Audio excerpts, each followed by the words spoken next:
Finalement, je me suis retrouvé en enfer.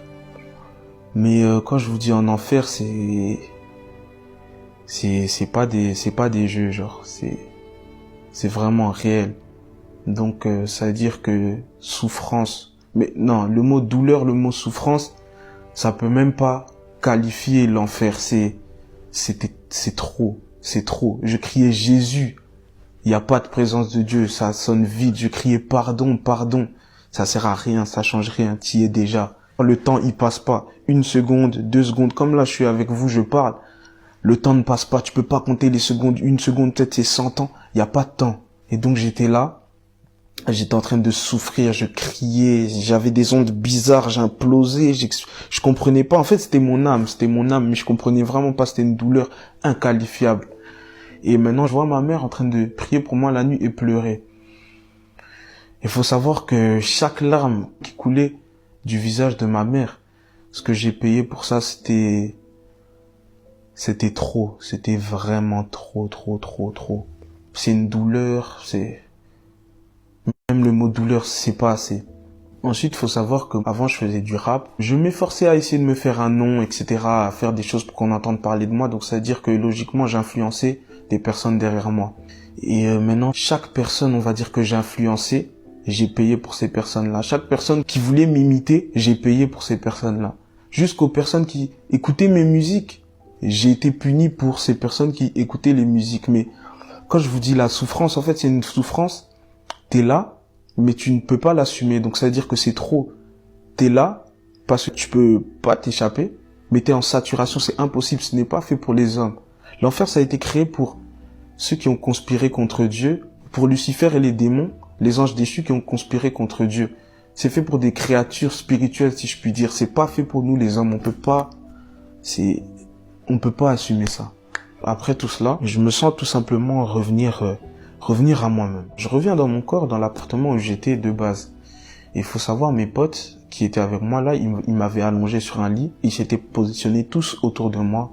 Et ils étaient un peu en panique. Certains lâchaient quelques larmes, certains paniquaient, certains ne savaient pas s'ils devaient appeler l'ambulance ou pas. Et puis je reviens, puis ils me disent JD, ton cœur s'arrête de battre, ton cœur bat lentement, ton cœur bat vite. Qu'est-ce qui se passe, gros? Tu fais un arrêt du cœur? Qu'est-ce qui t'arrive en fait?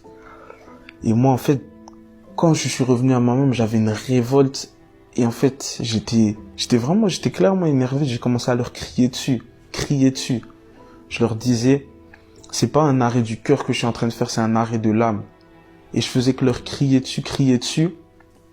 Et je leur disais, nous, on est là, on fait nos trucs, mais on se rend pas compte de ce qui nous attend derrière. On se rend pas compte que le salaire du péché, c'est la mort.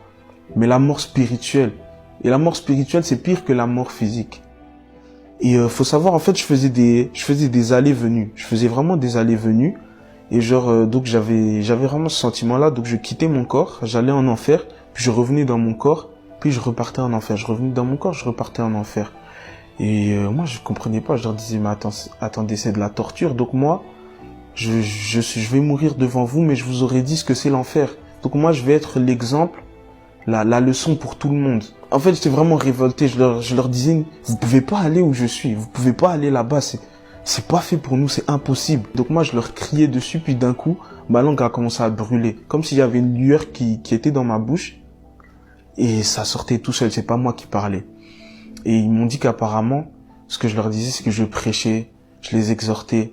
Moi, j'étais un type, je lisais pas la Bible. Je lisais très rarement la Bible, même si je l'ai jamais lu de ma vie avant. Et je leur sortais des versets bibliques, je leur prêchais, je leur ai parlé apparemment des 7 années de tribulation, je leur ai parlé de plein de choses en fait. Et genre ma langue brûlait. Et moi, je voulais juste dire, les gars, évitez l'enfer, mais il y a tout ça qui sortait de ma bouche et je contrôlais pas ce qui sortait de ma bouche. Comme je vous ai dit, l'enfer, il n'y a pas de temps. Donc, c'est-à-dire, quand je revenais, je vous promets, j'avais l'impression d'être super vieux. J'avais l'impression peut-être d'être parti 200 ans, 100 ans, 10 ans. Alors que peut-être je faisais des allées-venues de quelques secondes, mais j'avais l'impression vraiment d'être parti longtemps. Et quand je revenais, j'avais le sentiment d'être encore plus vieux. Donc, à un moment, dans ces montées-descentes, j'ai ressenti un poids, mais c'est pas un poids que tu peux porter. C'est un poids vraiment qui me tirait de l'intérieur et je me sentais encore descendre. Et je disais, les gars, tenez-moi, c'est trop lourd. Et comme je vous ai dit, dans cet état-là, j'étais conscient d'un peu de tout. Donc ça veut dire que je disais, les gars, je suis en train de je suis en train de porter le poids de vos péchés. Là, je vais descendre parce que je porte le poids de vos péchés, c'est trop lourd. Et ils essayaient de me tenir, mais ils tenaient mon corps, pas mon âme. Donc mon âme était en train de redescendre. Et j'étais en train de crier et tout. Puis j'ai dit, mais attendez, en fait, là, je suis en train de porter le poids des péchés de vous, ici, mes 5 amis qui êtes autour de moi.